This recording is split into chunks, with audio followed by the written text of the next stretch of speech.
Bueno, la vida después de la muerte. A ver, el doctor Marcelo Bellocchi estuvo hace muchos años con nosotros cuando comenzaba a tratar este tema con mucho respeto, con mucho cuidado, porque, bueno, sus pacientes lo fueron llevando a esta investigación que plasma en este libro, La vida después de la muerte. Vamos a hablar de esto y de cómo llegó él a escribir el libro y las 3 etapas que tiene el libro. Bienvenido al programa, Marcelo, un placer enorme tenerte, te lo dije cuando charlaste conmigo personalmente, y me parece que este tema es un tema tan delicado, que tu abordaje es excelente y que lo plasmes en un libro más. ¿Qué pasó? ¿Cómo funcionó esto? ¿Cómo surgió? Bueno, primero muchísimas gracias por esta invitación y la verdad que me encuentro muy contento de nuevo de estar contigo. ¿Cómo surgió esto? Principalmente a través de las experiencias de mis pacientes. Ajá. Principalmente cuando los pacientes abordaban en una terapia de regresión el proceso del morir en una vida pasada y lo que sucede en el espacio intermedio, que es ese espacio espiritual que los tibetanos, por ejemplo, llaman el bardo, ¿no? Este espacio intermedio que está entre el plano físico en la Tierra y lo que se denomina genéricamente la luz, ¿no? Un plano espiritual mucho más elevado, en donde las almas van hacia allá y allí tienen distintas reflexiones, orientaciones, aulas de aprendizaje, etc. Eso está muy relatado en los libros del doctor Raymond Moody, Vida después de la vida y más allá. Yo te comentaba que tuve el placer de tenerlo, sí, y de organizar un congreso con él, ¿no? Ah, magnífico. Aparte quiero contarles un secreto. Si alguien me despertó la curiosidad de este tema, fue el primer libro del doctor Raymond Moody, Vida ¿no? Después de la vida. Sí, Vida después de la vida. Una de las cosas que más me llamó la atención respecto de esto y de muchas creencias espirituales y religiosas conocidas así popularmente es la diferencia que hay entre las vivencias de los pacientes, entre las mismas creencias y tradiciones espirituales entre sí, ¿no? Es decir, cosas que difícilmente son reconocidas por las tradiciones espirituales y mucho menos por las religiones monoteístas, ¿no? Ajá. Porque las ideas acerca de la muerte y lo que nos ocurre después de la muerte son el gran tema, el tema central de las religiones. Claro, ¿no es claro. cierto? Y en particular de religiones que están, por un lado, en el lado occidental, que tienen una similitud, y la otra gran diferencia son los que están del lado oriental, ¿no es cierto? En este lado me refiero principalmente al zoroastrismo y sus herederos, el cristianismo, el judaísmo y el islam, y en el lado oriental me refiero principalmente al hinduismo y al budismo. Estas dos grandes orientaciones dan respuestas muy diferentes de lo que sucede con el alma después de la muerte, ¿no? Ajá. Por ejemplo, para ponerlo así en blanco y negro, mientras que acá en el occidente hay un juicio colectivo y final, que es el famoso día del juicio final, ¿no? El alma, después de dejar el cuerpo físico, está en alguna especie de no se sabe muy bien. Si fuiste muy malo, vas al infierno sin etapas. Esas son creencias. Esas son creencias religiosas, ¿no? Ok. Sí. No lo que cuentan los pacientes. No, para nada. Los pacientes cuentan otra cosa totalmente diferente, ¿no? Esto es lo que más me llamó la atención, ¿no? Es decir, la diversidad de experiencias, ¿no? Claro, vos pensás que todas las culturas, desde que se creó el mundo, tenían que manejarnos a los seres humanos de alguna manera. Entonces estaba el bien y el mal, el castigo. Claro. Y en esta época, y ahí quiero poner el acento porque me parece genial lo que has hecho desde la investigación de tus propios pacientes, no pasa por este lado, pasa por, a ver, comprobar qué. Contanos un caso, por ejemplo, que te haya impresionado mucho, que dijiste, bueno, a partir de esto tengo que seguir investigando. Bueno, por ejemplo, en una regresión, en este estado expandido de conciencia, la persona percibe una energía oscura. Ajá. En su campo vibratorio, en su campo perceptual, percibe una energía oscura. Y entonces, a través de distintas técnicas, el terapeuta comienza a dialogar con esa energía oscura a través de las cuerdas vocales y la garganta del paciente, ¿no? Claro. Es como que el paciente hace de medium, ¿no? En forma involuntaria, en el sentido que... Mira qué interesante. Sí, no es que se pone como medium, digamos, no, pero al sujeto. aparecer esas energías... Sí. Y entonces esta energía se presentaba como una energía oscura, que no quería ser vista, que estaba como enterrada en el lodo y que, bueno, no quería ser vista y después en realidad era que tenía vergüenza, ¿no? Y desandando el camino de esta energía, de la historia de esta energía oscura, bueno, en realidad, ¿quién era? Era un alma humana que había sido en una vida pasada sacerdote y quería una prueba de fe, digamos, ¿no? Que no la obtenía, ¿no? Y estaba medio descontento con la institución eclesiástica y mientras daba sermones en las homilías, ¿no? Y le gustaba ver la cara de asustados que ponían sus feligreses al hablar de las penas que les esperaban en el infierno a los que no cumplían los mandamientos, claro, que ¿no? Y veía 3 niños que estaban ahí, que lo miraban, y una de las cosas que le llamaba la atención era que tenían como los ojos huecos, ¿no? Y en realidad no eran niños, la gente no los veía, ¿no? Claro. No eran seres humanos encarnados, aparecían bajo esa figura de niños y en realidad él luego comprueba que solamente los veía él, ¿no? Y entonces estos niños, eran 2 varones y una niña, empiezan a tentarlo, ¿no? Y le dicen que en realidad, qué bien todo lo que está haciendo, qué poder de convicción, qué discursivo, bla, bla, bla, y que eso sería muy bueno si lo pudiera usar en el infierno, pero que tiene que pasar una prueba. Y entonces... ¿Una novela? Sí, no, pero te digo que hay algunas regresiones que son increíbles. Bestsellers, hay que tener el talento para plasmarlo. Claro, para poder discernir, ¿no? Sí, ¿Qué además. significa? Los símbolos, ¿no? Los símbolos riquísimos, claro. ¿no? Y entonces él, bueno, al principio duda un poco, pero claro, estaba, como te decía, ¿no? Necesitaba una prueba de fe que no había tenido, a pesar de que la había pedido, estaba desencantado con la institución, y entonces empieza a acceder a eso, ¿no? Y dice, bueno, ¿y qué sería la prueba? Porque, claro, los niños le empiezan a decir, tiene que pasar la prueba, ¿no? Claro. Casi como una prueba iniciática. Claro. Y entonces, ¿cuál es la prueba? Tiene que ir al prostíbulo del pueblo, el sacerdote. Y entonces,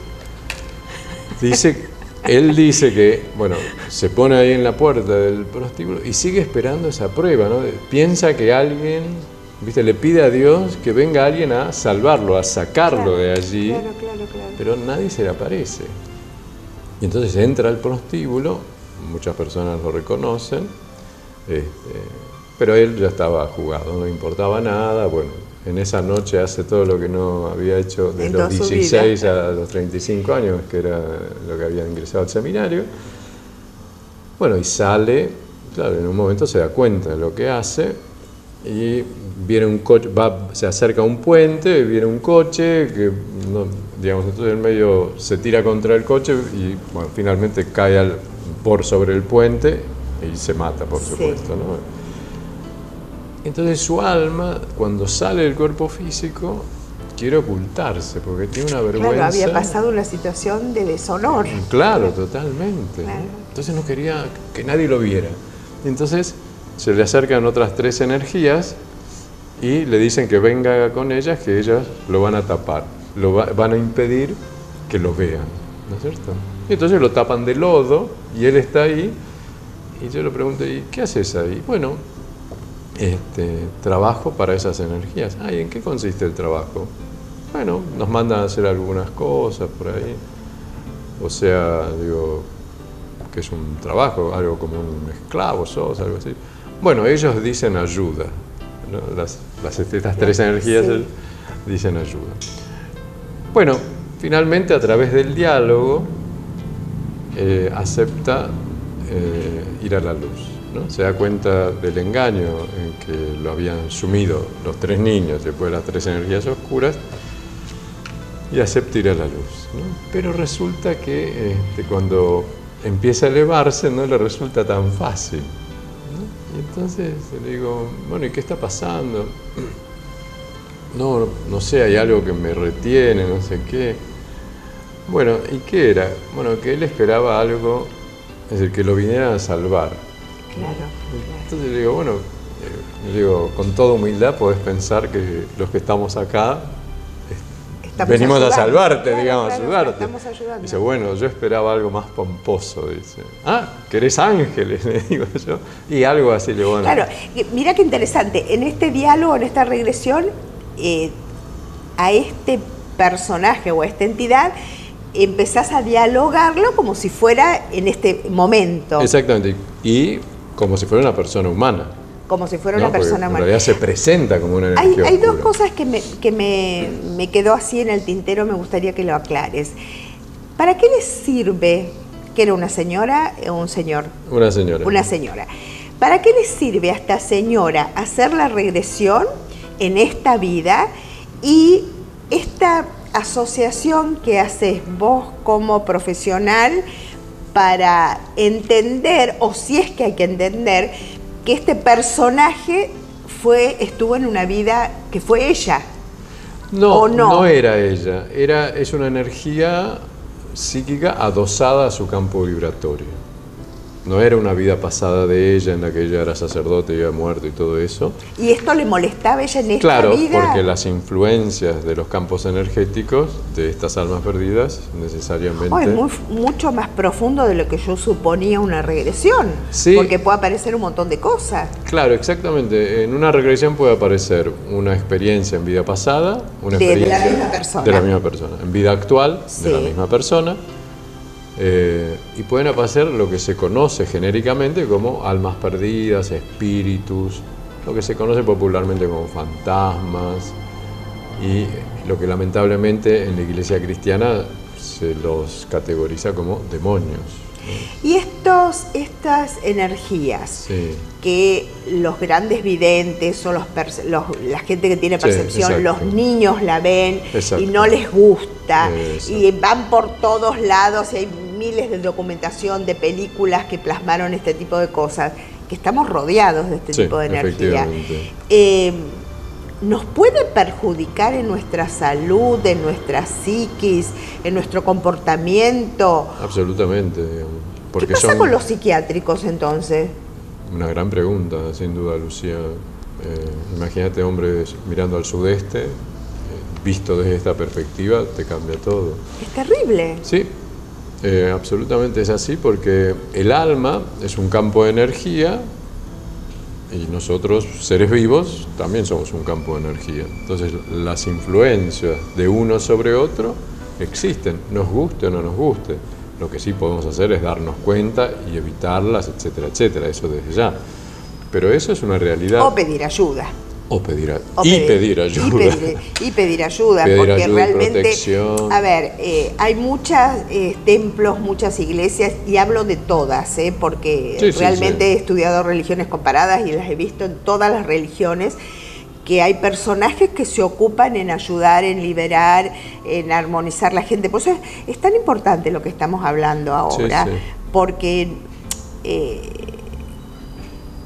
es dar soluciones no mágicas, sino hacernos cargos de estar despiertos, de empezar a observar qué es lo que nos está pasando energéticamente en nuestro campo, en nuestra casa, en nuestras instituciones, en un supermercado. En un edificio público, digamos. En cualquier lado. Imagínate un cementerio. No, ya nos vamos al extremo absoluto. Claro, digo, viene el extremo, ¿no? Pero... Claro, nos vamos ya too much, ¿no? Ahora, vos como profesional, cuando aparece un paciente y te dice, yo quiero tener una regresión, ¿en qué te basás para decidir si esa persona va a poder soportar una regresión? Porque esto es muy fuerte, Sí. es muy movilizantes, ¿no? Mira, Estás en un límite. en mi larga experiencia como terapeuta, lo que puedo decir, así popularmente, es: el alma no come vidrio. Va a ir a la experiencia que pueda procesar y trabajar para su mayor bien. Okay. No va a ir a una experiencia que le explote la cabeza y esté recontra mal. Eso no. Sí, lo que puede ocurrir que a lo largo de realizar varias regresiones sí vaya una experiencia fuerte, pero lo que yo he comprobado es que las experiencias más fuertes, que habitualmente son las que uno se ve como el perpetrador, ¿no? Como el originador de la rueda del karma, como el violador, Sí. se producen después de 4 o 5 regresiones en donde la persona se ha visto previamente como víctima, ¿no? Claro, claro. No es que en la primera ya se vio Ya como surge, perpetrador. Ya surge. Okay, No. okay. Esto es un proceso previo en donde el alma va a donde puede trabajar y obtener un rédito psíquico espiritual, ¿no es cierto? Volvemos al libro, que tiene 3 partes. Una es la parte histórica, la primera parte donde mostrás lo que está documentado. La segunda parte... La segunda parte son transcripciones de las regresiones, lo más ilustrativas en sí mismas. que son casos. Exacto, son casos en donde yo hago algunas pequeñas acotaciones para resaltar algún aspecto, pero las regresiones son muy claras en sí mismas, ¿no? Esta que te cuento es de un sacerdote arrepentido. Claro, ¿no? Es fantástico esto. Que se explica por sí sola directamente, ¿no? ¿Y la última parte? Y la última parte es un intento de llenar, sería muy presuntuoso de llenar, digamos, ¿no? Pero un intento de aportar algo a lo que se ha dado el llamar el arte del buen morir. Nuestra civilización occidental, a diferencia de los egipcios, de las dinastías y del reinado de los faraones, y por ejemplo de los tibetanos, estas dos civilizaciones tienen un libro de los muertos. Es decir, hay un libro religioso, tradicional, que orienta al alma acerca de lo que él va a encontrar en el espacio intermedio. Cuando te referís a espacio intermedio es desde que fallece, desde que el alma sale del cuerpo, hasta que llega a la luz. Hasta que llega la luz. No Exacto. Es que va a reencarnar inmediatamente, ni decisión, nada. No. Hasta que llega la luz y ahí, bueno... Ahí Raymond Moody lo explica, lo describe muy bien. Nosotros en la experiencia de regresiones llegamos hasta la luz y un poco más, y ahí cortamos, digamos. No seguimos avanzando o investigando acerca de las aulas de aprendizaje y los encuentros con los maestros, etcétera, etcétera. Y entonces, una cosa curiosa es que los libros, por ejemplo, el libro egipcio de los muertos, su título original en realidad es Libro de la salida a la luz o de la emergencia al día. Se llama Libro de los Muertos porque fueron encontrados en los sarcófagos, ¿no? Claro. Las tablillas de oro fueron encontradas en los sarcófagos al lado, sobre las momias. Entonces, claro, digamos, los egiptólogos los designaron así, pero los mismos egipcios no lo designaban así, sino con estos títulos. El famoso Libro tibetano de los muertos no se llama así, digamos. En tibetano el título es Bardo Todol Gros, no sé qué, la pronunciación, por favor, discúlpenme, no conozco tibetano, pero el título es Bardo Todol Gros, que quiere decir el libro de la gran liberación mediante la audición en el estado intermedio. ¿Esto qué quiere decir? Cuando una persona en el Tíbet muere, un lama o un pariente muy cercano, generalmente el hijo mayor, le lee al cadáver el libro tibetano de los muertos. Para prepararlo para estos pases, ¿no? Para que alcance la liberación, y esto es la clara luz, mediante la audición, porque se lo lee para que lo escuche, claro, en el espacio intermedio, en ese espacio. Marcelo, ¿uno tiene que prepararse para esto como ser humano? Absolutamente, yo creo que... Para que el paso sea más suave, no doloroso. Mira, es así. Sí. El paso va a ser igual a cómo has vivido. A cómo has vivido. No y en el caso de los accidentes, por ejemplo... Así es. En los casos de los accidentes se agrega una circunstancia más complicada todavía, porque por lo intempestivo, por lo repentino, por lo violento, claro. el alma no se da cuenta que está muerta. Como la película Sexto Sentido, como tú has mencionado alguna, no se da cuenta que está muerta. Parece increíble, ¿eh? Pero bueno, en el libro van a encontrar un caso que es genial, ¿no? Le dispararon, ¿no?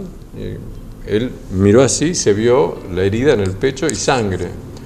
Y como vio que la mujer con la que estaba y el hombre que había entrado estaban discutiendo, aprovechó para irse.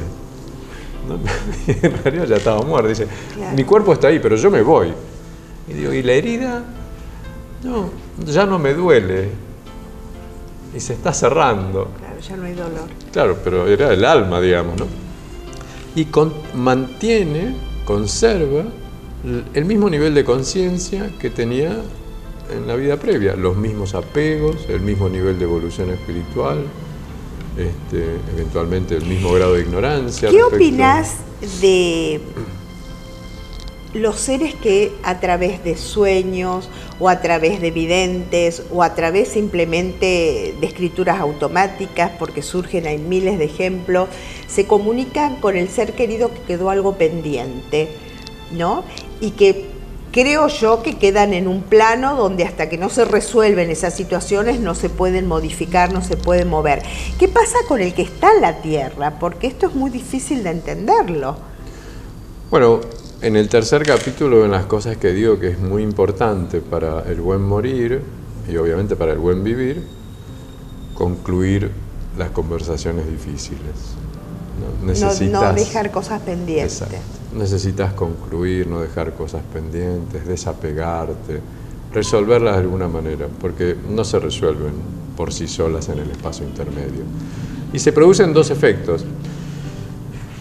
Por un lado, el alma del que ha fallecido puede sentir, digamos, como esta deuda con la persona, este apego, ya sea positivo o negativo, y entonces permanece cerca de la persona intentando vanamente resolver el problema. Y el que ha quedado de este lado de los vivos, por decirlo así, también lo siente, ¿no? Entonces, es una atracción mutua, no beneficiosa, ¿no?